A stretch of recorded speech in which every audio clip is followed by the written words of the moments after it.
Febbre alta, dolori, spossatezza, tosse e raffreddore. Puntuale è arrivata anche quest'anno l'epidemia influenzale. Un veneto ogni 100 in questi giorni è già a letto con i classici sintomi, ma la percentuale dei malati sale notevolmente tra i bambini, i primi ad essere colpiti dall'epidemia.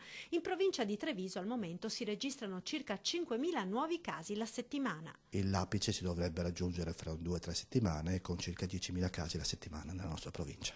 I consigli per limitare il diffondersi dell'influenza sono quelli di sempre: lavarsi spesso le mani, coprire naso e bocca quando arrivano tosse e raffreddore e soprattutto restare a casa fino a quando non si è guariti completamente, evitando di anticipare rientri a scuola o al lavoro, pena ulteriore diffusione della malattia o pericolose ricadute, perché l'influenza, non bisogna dimenticarlo, se nella maggior parte dei casi si risolve positivamente, può anche avere delle complicanze gravi, tanto da farla diventare la prima causa di morte tra le malattie infettive.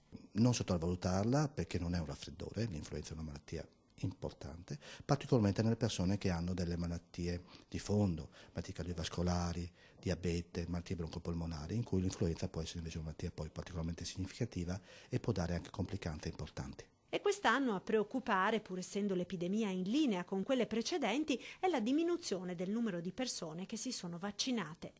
Le coperture sono state inferiori rispetto all'anno scorso, anche perché all'inizio della stagione sono uscite alcune informazioni su vaccini ritirati che danno poi invece la misura soprattutto del grande controllo che c'è su questi prodotti, che ha un po' allarmato le persone, per cui c'è stata un'adesione meno significativa degli altri anni.